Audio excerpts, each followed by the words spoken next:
ഞാൻ പറയുന്നത് കേൾക്കാൻ ജഡ്ജി തയ്യാറായില്ല എന്ന് പറഞ്ഞുകൊണ്ട് പല വക്കീലന്മാരും നമ്പറുകൾ ഇറക്കിയിട്ടുണ്ട്.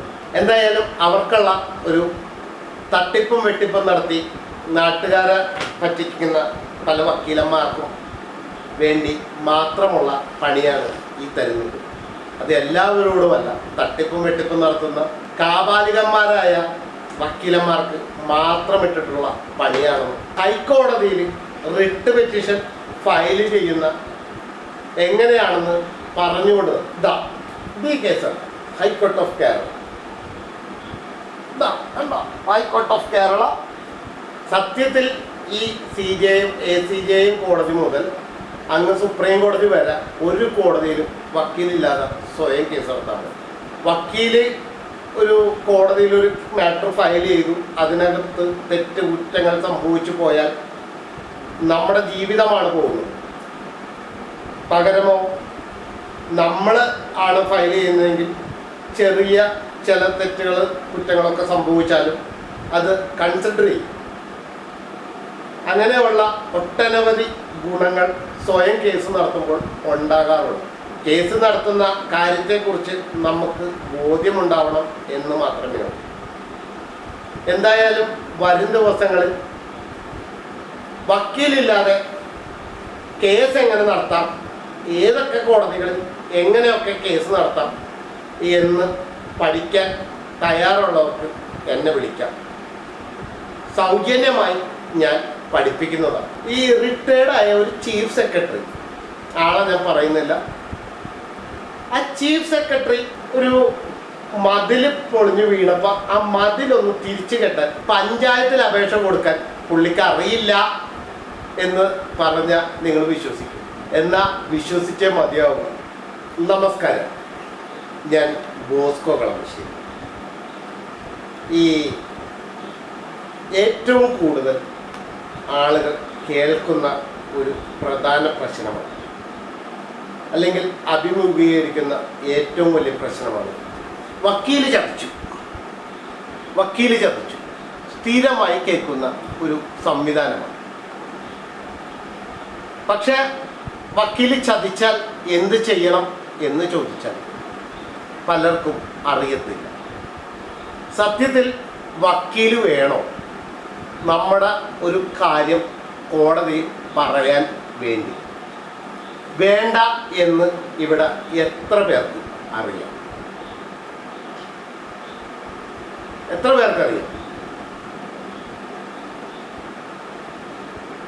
കേരളത്തിലെ ഏറ്റവും താഴെ കോടതി മുതൽ പരമോന്നത കോടതിയായ സുപ്രീം കോടതി വരെ ഒറ്റയ്ക്ക് കേസ് നടത്താം.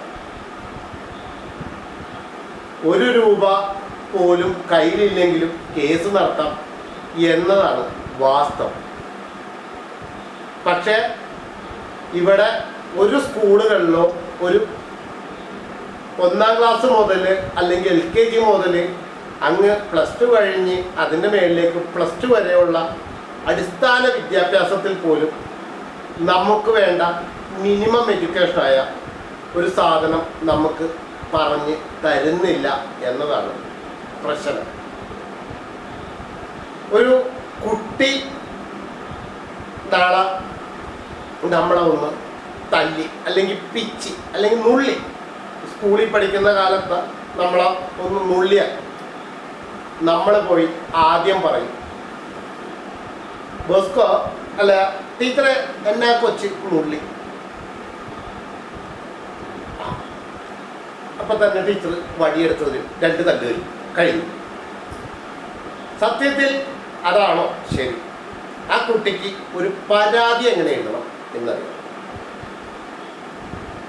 ഒരു ഇന്ത്യയില ഏറ്റവും ഒരു സംസ്ഥാനത്തിൻ്റെ ഏറ്റവും പരമാധികാരം എന്ന് പറയുന്നത് ചീഫ് സെക്രട്ടറിക്കാണ്. ഈ റിട്ടയർഡായ ഒരു ചീഫ് സെക്രട്ടറി, ആളെ ഞാൻ പറയുന്നില്ല, ആ ചീഫ് സെക്രട്ടറി ഒരു മതിൽ പൊളിഞ്ഞു വീണപ്പോൾ ആ മതിലൊന്ന് തിരിച്ചു കെട്ടാൻ പഞ്ചായത്തിൽ അപേക്ഷ കൊടുക്കാൻ പുള്ളിക്ക് അറിയില്ല എന്ന് പറഞ്ഞാൽ നിങ്ങൾ വിശ്വസിക്കും. എന്നാൽ വിശ്വസിച്ചേ മതിയാവും. കാരണം ആ പുള്ളിക്ക് പരാതി എഴുതി കൊടുത്തത് ഞാൻ ഒരു കേരള സംസ്ഥാനത്തിൻ്റെ അല്ലെങ്കിൽ ഒരു ഇന്ത്യ മഹാരാജ്യത്തിൻ്റെ 36 സംസ്ഥാനങ്ങളിലെ ഒരു സംസ്ഥാനത്തെ ചീഫ് സെക്രട്ടറിക്ക് പഞ്ചായത്ത് പരിധിക്കകത്ത് പുള്ളിയുടെ ഒരു സ്ഥാപനത്തിൻ്റെ ആ ബിൽഡിങ്ങിൻ്റെ മതിൽ ഇടിഞ്ഞ് താഴെ വീണപ്പോൾ ആ മതിൽ കെട്ടാനായിട്ട് ആ പഞ്ചായത്തിൽ ഒരു അപേക്ഷ കൊടുക്കാൻ പുള്ളിക്ക് അറിയില്ല എന്ന് പറയുമ്പോൾ നമ്മുടെയൊക്കെ അവസ്ഥ എന്തായിരിക്കും? ആരെങ്കിലും ചിന്തിച്ചിട്ടുണ്ടോ? എത്ര പേര് നിങ്ങൾക്ക് നിയമോപദേശം തരാറുണ്ട്? എത്ര പേര് തരും? പലരും പറയും അത് ഞാൻ അങ്ങനെയല്ലേ, ഞാൻ ഇങ്ങനെയല്ലേ. സത്യത്തിൽ ഒരു ലോ പഠിച്ച ഒരാളും ഒരു നിയമോപദേശം നമുക്ക് തരാറുണ്ടോ? ഏറ്റവും കൂടുതൽ പഠിച്ചു, ഏറ്റവും കൂടുതൽ സമ്പന്നനായി, അല്ലെങ്കിൽ ഏറ്റവും കൂടുതൽ വിദ്യാസമ്പന്നനായി എന്ന് പറഞ്ഞിട്ട് കാര്യമൊന്നുമില്ല. ഒരു കേസിനകത്ത് പഠിച്ച് നമ്മൾ ഇറങ്ങുമ്പോൾ മാത്രമാണ് ആ കേസ് നമ്മൾ വിജയിക്കാൻ പറ്റുക. ഇല്ലെങ്കിലോ അവിടെ കിടക്കും. സത്യത്തിൽ ഈ CJയും ACJയും കോടതി മുതൽ അങ്ങ് സുപ്രീം കോടതി വരെ ഒരു കോടതിയിലും വക്കീലില്ലാതെ സ്വയം കേസ് നടത്താൻ. വക്കീല് ഒരു കോടതിയിൽ ഒരു മാറ്റർ ഫയൽ ചെയ്തു, അതിനകത്ത് തെറ്റ് കുറ്റങ്ങൾ സംഭവിച്ചു പോയാൽ നമ്മുടെ ജീവിതമാണ് പോകുന്നത്. പകരമോ നമ്മൾ ആണ് ഫയൽ ചെയ്യുന്നതെങ്കിൽ ചെറിയ ചില തെറ്റുകൾ കുറ്റങ്ങളൊക്കെ സംഭവിച്ചാലും അത് കൺസിഡർ ചെയ്യും. അങ്ങനെയുള്ള ഒട്ടനവധി ഗുണങ്ങൾ സ്വയം കേസ് നടത്തുമ്പോൾ ഉണ്ടാകാറുണ്ട്. കേസ് നടത്തുന്ന കാര്യത്തെക്കുറിച്ച് നമുക്ക് ബോധ്യമുണ്ടാവണം എന്ന് മാത്രമേ ഉള്ളൂ. എന്തായാലും വരും ദിവസങ്ങളിൽ വക്കീലില്ലാതെ കേസ് എങ്ങനെ നടത്താം, ഏതൊക്കെ കോടതികളിൽ എങ്ങനെയൊക്കെ കേസ് നടത്താം എന്ന് പഠിക്കാൻ തയ്യാറുള്ളവർക്ക് എന്നെ വിളിക്കാം. സൗജന്യമായി ഞാൻ പഠിപ്പിക്കുന്നതാണ്. ഇത് ഇത്ര ആവേശം കൊള്ളേണ്ട ആവശ്യമൊന്നും ഉണ്ടായിരുന്നില്ല. ഞാനത് മുന്നോട്ട് കൊണ്ടുപോകാൻ തയ്യാറായിരുന്നില്ല. കേരള ഹൈക്കോടതിയിൽ കീഴ്ക്കോടതികളിലും പല വക്കീലന്മാരും ചതിക്കുന്നു, വഞ്ചിക്കുന്നു എന്ന് ചൂണ്ടിക്കാട്ടി എനിക്ക് വന്ന കോളുകൾ ആണ് എന്നെ ഇങ്ങനെ ഒരു കാര്യത്തെക്കുറിച്ച് പറയാൻ തയ്യാറാക്കി. അതുകൊണ്ട് എന്തായാലും അങ്ങനെ മലയാളി മണ്ടനല്ല. വക്കീലില്ലെങ്കിലും ഇനി കേസ് നടക്കും എന്ന് പറയും. വക്കീലില്ലെങ്കിൽ പോകൂലേ, വക്കീലില്ല എന്ന് പറഞ്ഞുകൊണ്ട് നമ്മൾ കേസ് നടത്താതൊന്നും ഇരിക്കൂല. വക്കീൽ പോയാൽ പഴയൊരു പഴഞ്ചൊല്ലുണ്ട്, ഏതാണെന്നറിയോ?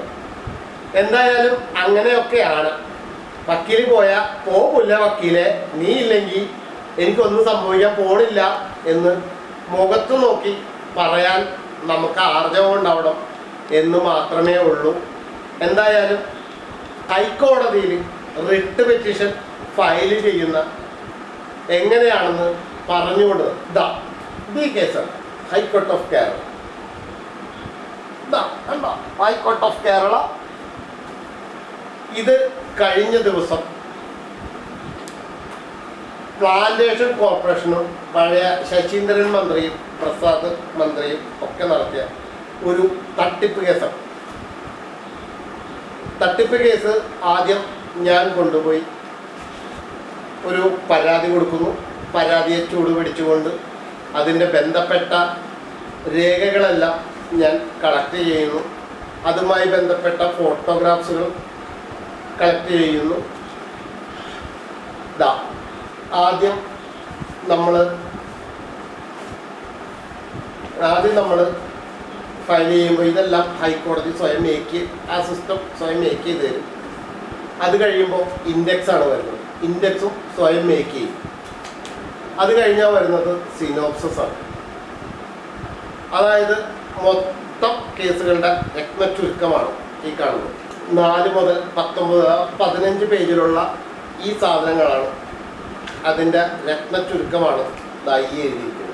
ഇത് കഴിഞ്ഞാൽ പിന്നെ വരുന്നത് ആരൊക്കെയാണ് റെസ്പോണ്ടന്റ് എന്നുള്ളതാണ്. പെറ്റീഷണറും റെസ്പോണ്ടന്റിനെയും നമ്മൾ ചേർത്തു. അത് കഴിഞ്ഞാൽ പിന്നെ വരുന്നത് സ്റ്റേറ്റ്മെന്റ് ഓഫ് ഫാക്ട്സ് ആണ്. പെറ്റീഷണർ ഈസ് എ അബൈഡിങ് എന്ന് പറഞ്ഞുകൊണ്ട് അങ്ങനെ തുടങ്ങുന്നു. നമ്മൾ ഇന്ന സ്ഥലത്താണ് താമസിക്കുന്നത്, ഞാൻ ഇന്ന ആളാണ് എന്ന് പറയുന്നു. രണ്ടാമത്തെ പാര മുതൽ അതിൻ്റെ ഓപ്പോസിറ്റ് പാർട്ടികളെ കാണിച്ചിട്ടുള്ള കയ്യിലിരിപ്പൊക്കെ പറഞ്ഞു കൊടുക്കുന്നു. അങ്ങനെ പരാതി പറയുന്നു. അത് കഴിഞ്ഞാൽ പിന്നെ നമുക്ക് പറയാനുള്ളതെല്ലാം പറഞ്ഞതിന് ശേഷം നമ്മൾ ഗ്രൗണ്ട്സിലേക്ക് വരും. ഇവിടെ നിന്ന് ഗ്രൗണ്ട്സ് പറയുവാണ്. ഗ്രൗണ്ട്സിൽ നമ്മൾ എന്തൊക്കെയാണോ അതിൻ്റെ വിഷയം, അത് കഴിഞ്ഞാൽ നമ്മൾ പറയുന്നത് ഗ്രൗണ്ട്സ് കഴിഞ്ഞാൽ റിലീഫാണ്. റിലീഫിൽ നമ്മൾ കോടതിയോട് ആവശ്യപ്പെടുന്നതാണ്. അത് കഴിഞ്ഞാൽ റിലീഫ് കഴിഞ്ഞാൽ പിന്നെ ഇൻട്രീം റിലീഫാണ്. ഇൻട്രീം റിലീഫ് ഒരെണ്ണം അല്ലെങ്കിൽ രണ്ടെണ്ണം ഒക്കെ വെക്കാറുണ്ട്. അത് കേസിൻ്റെ മെറിറ്റ് പോലെ ഇരിക്കും. അത് കഴിഞ്ഞാൽ പിന്നെ വരുന്നത് അഫിഡവിറ്റാണ്. അഫിഡവിറ്റ് കഴിഞ്ഞാൽ പിന്നെ വരുന്നത് അതിൻ്റെ എക്സിബിറ്റ്സുകളാണ്. എക്സിബിറ്റുകൾ മുഴുവനെടുത്ത് നമ്മൾ കൊടുത്താൽ നമുക്ക് ആദ്യത്തെ ഫയൽ ചെയ്യുന്നു. ഫയൽ ചെയ്ത് അതിന് നമ്പറാവുന്നു. ഇങ്ങനെ ഓരോ ഫയലാവും, നമ്പറാവും. അത് കഴിഞ്ഞാൽ പിന്നെ അടുത്ത സ്റ്റെപ്പ് എന്ന് പറയുന്നത് കോപ്പി സർവേ ചെയ്യുക എന്നുള്ളതാണ്. ഗവൺമെൻറ് പ്ലീഡറാണ്. ഗവൺമെൻറ് പ്ലീഡർ ഉണ്ടെങ്കിൽ ഗവൺമെൻറ് GPക്ക് ഫയൽ ചെയ്യണം. ആ ഫയൽ നമ്മൾ അവിടെ കൊണ്ടുപോയി കൊടുത്ത് അതിനകത്ത് ഇവിടെ സീല് കുത്തി മേടിക്കും. ഇവിടെ ഒരു സീല് കുത്തി മേടിക്കും. ഈ സീല് കുത്തി മേടിച്ചാൽ നമ്മൾ നേരെ ഹൈക്കോടതിയിൽ കൊണ്ടുപോയി ഫയലിങ്ങിൽ കൊണ്ടുപോയി ഇടും.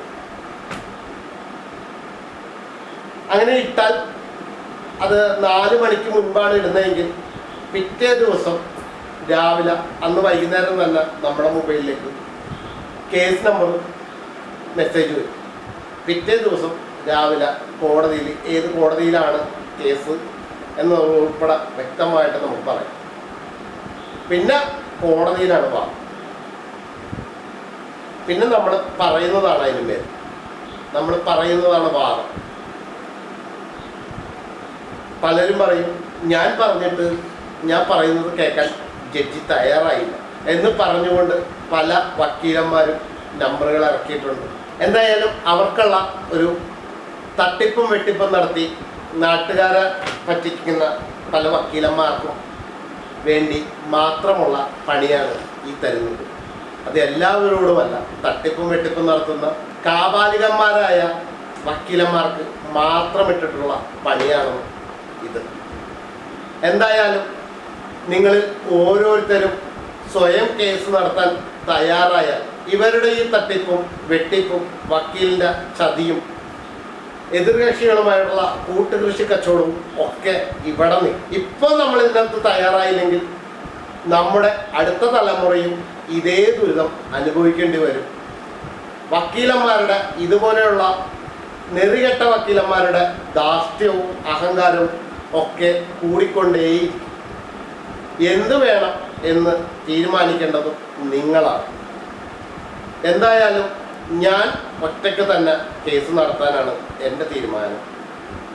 നിങ്ങളുടെ തീരുമാനം എന്താണെന്ന് അറിയാൻ ഞാൻ ആഗ്രഹിക്കുന്നു. വക്കീൽ പറയുന്ന പോലെ കോടികളോ ലക്ഷങ്ങളോ ഒന്നും നമുക്ക് ആവശ്യമില്ല. നിസ്സാര ചെലവിൽ സ്വയം കേസ് നടത്തി നമുക്ക് നീതി കിട്ടും എന്ന് പറഞ്ഞുകൊണ്ടും അതിനെക്കുറിച്ച് കൂടുതൽ ക്ലാസുകൾ വരും ദിവസങ്ങളിൽ ഉണ്ടാകും എന്നും പറഞ്ഞുകൊണ്ട് നിർത്തുന്നു. നന്ദി, നമസ്കാരം.